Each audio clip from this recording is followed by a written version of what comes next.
This is gonna be a cool video, cause it's been requested by one of you. Ain't that right, Pally? Oh yes. Federica commented, "Hello Jumpy, could you please teach how to remove a green screen background?"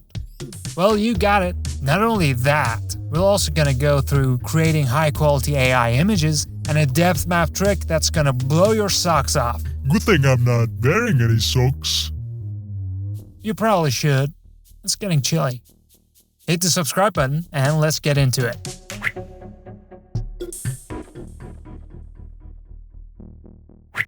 Looking at Chroma Key tutorials, you'll usually find videos with a perfect green screen. And all you need to do is to drag the key light effect onto your layer and get a sample of the green color. Boom. You're practically done, right? This is why properly lighting your green screen is the most important part of this whole thing. The better you do it, the easier things will be. Since there are loads of Chroma Key tutorials on YouTube, I want to show you something different. We're gonna Chroma Key a shot where the green screen isn't all that great. Like this shot. It has dark shadows, inconsistent lighting, and some intense green spillage. I won't be using any third-party plugins in this video, but you can always use them for a simpler workflow. And if you like to skip the Chroma Key section, you can use the chapters below. To start off, we'll add the levels effect to add a bit of contrast. Let's bring the input black to right about here, and the input white to 0.8. This is going to be a bit easier to handle. Remember, it's gonna look worse before it gets better. Next, we're gonna add a color balance effect to somewhat color correct the scene. We want it to look less warm and much colder in tone. To do that, I'm gonna tweak the settings a bit.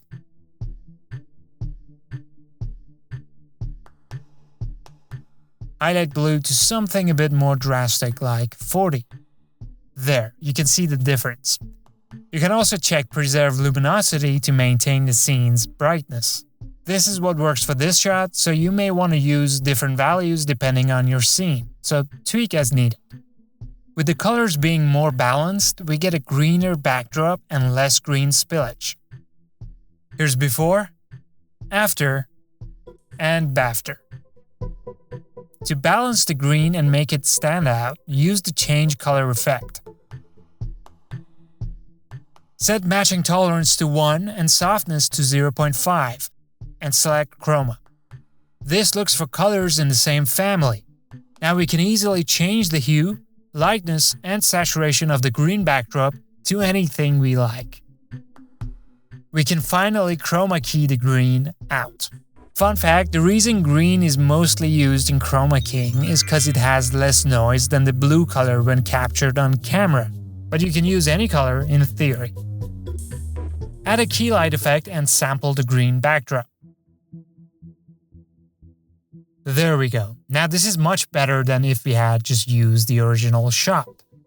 I'm gonna lower the screen balance to 40, and this will make the foreground stand out a bit more.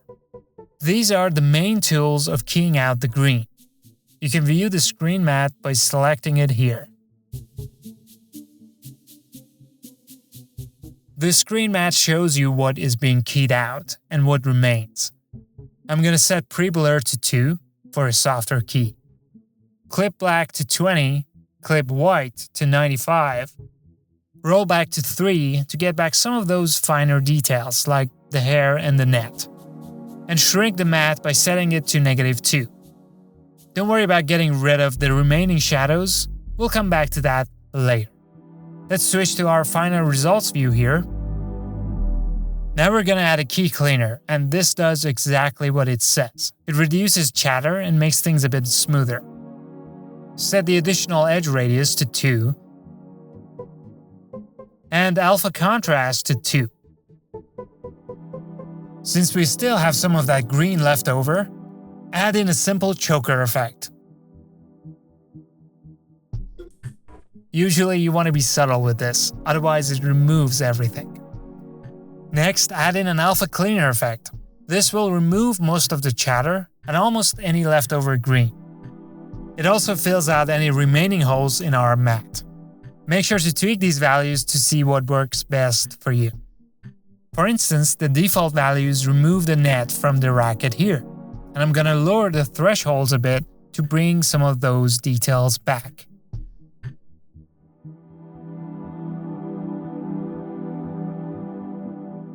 Next, add in a levels effect and switch to alpha.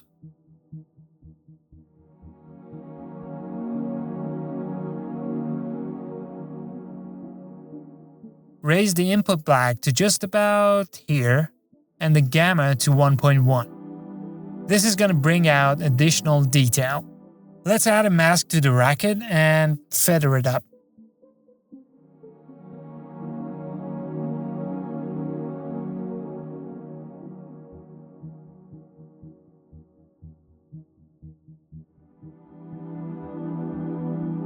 Add another levels effect, switch to alpha and raise the input wide a bit.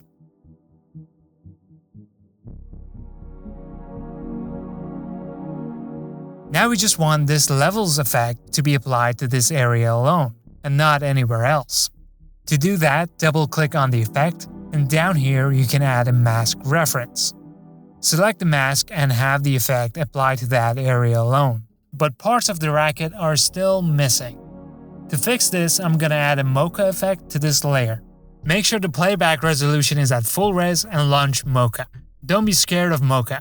It's a powerful application, but also quite simple to use once you get the hang of it. And it comes with After Effects. And it's gluten-free. So, yeah. Before doing anything, you want to let the scene play out once. Great. Let's add a mask here.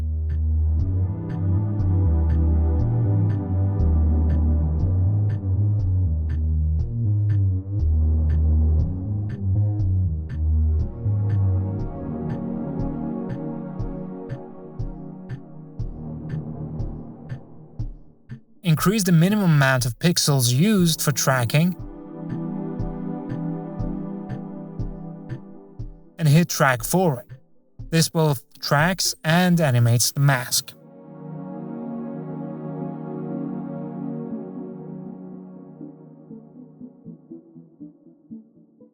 You can also slightly adjust the mask if it moves out of place.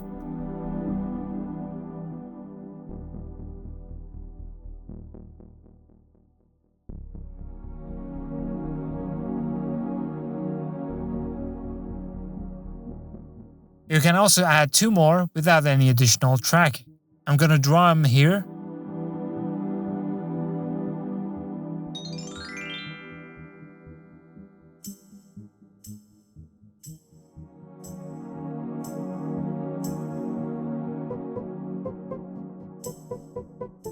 Link their masks to the original layer and adjust them as needed.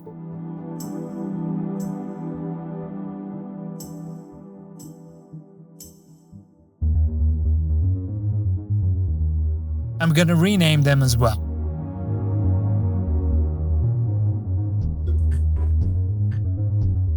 Now just save it and go back to After Effects.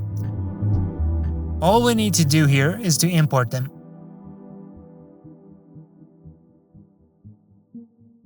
And boom, look at that. Ain't that cool? Add another alpha cleaner and just lower the spec size to 5. And hole size and alpha thresholds to 30 to fill out any empty areas. Like before, we're gonna assign the alpha cleaner effect to only these masks. Lastly, we're gonna add 1 more mask to keep the subject and remove any leftover shadows.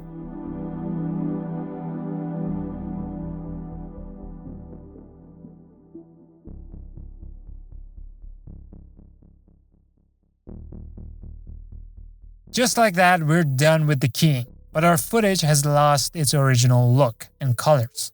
To get it back, duplicate the layer and remove all the effects.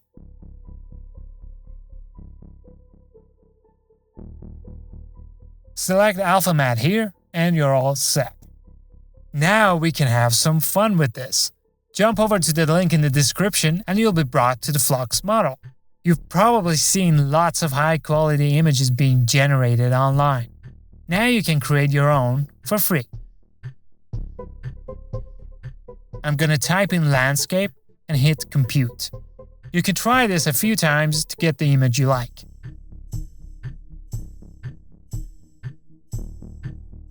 There. We have our background image. I'm just gonna drag it to my desktop. I'm gonna resize the comp.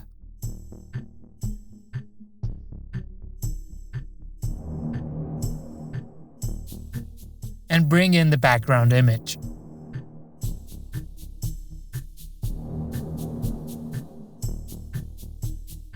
This looks pretty good already. Except, not really. When you play it, it looks like she's floating around on the background, and it's being all weird.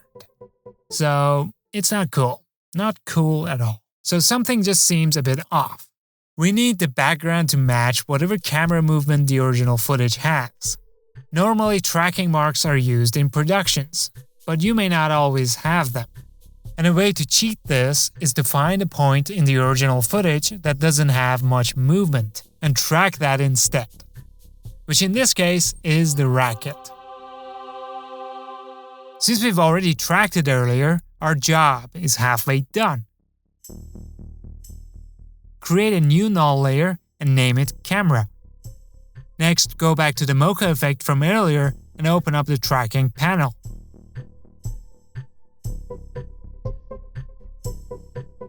Create track data and choose your track layer. Select transform and export it to the camera layer we just created. And finally, link the background image to the camera layer with the whip tool.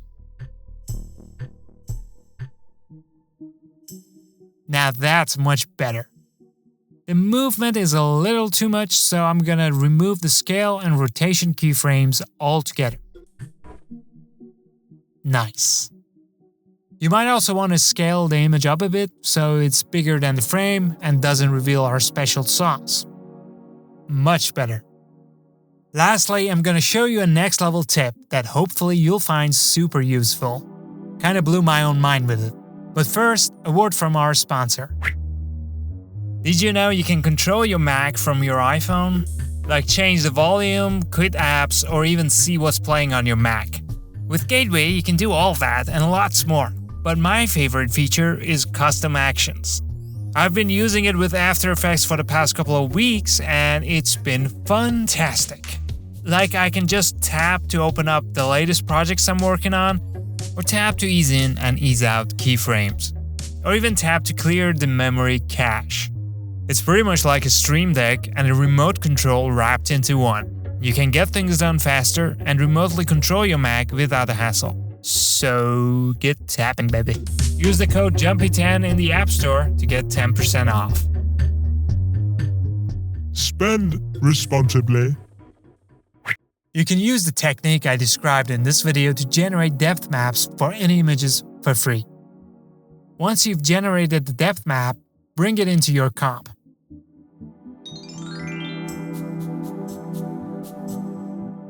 Now add a displacement map and a slider to the background layer.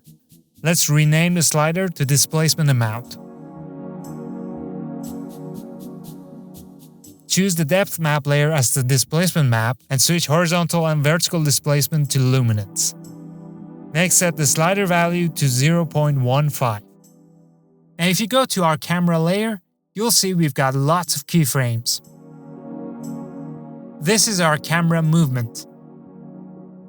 Separate the dimensions and go back to the background layer's displacement map. Now hold the Option key and click on the stopwatch to add an expression.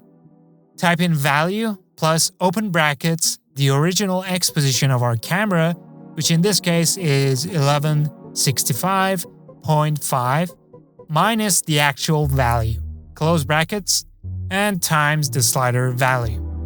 Same thing goes for the Y or vertical position. Type in value plus open brackets the original Y position of the camera, in this case 1744, minus the actual value, close brackets, times the slider value. Make sure both of these values are set to 0 in the first frame. And we're gonna hit play. You now have a 3D background that's reacting to your camera movement. Isn't that cool? Let me know what you think in the comments. You can adjust the slider value to tweak the displacement amount to whatever you like, and even keyframe it to make super dynamic scenes. With a bit of camera lens blur, glow, and grading, we have our finished scene here.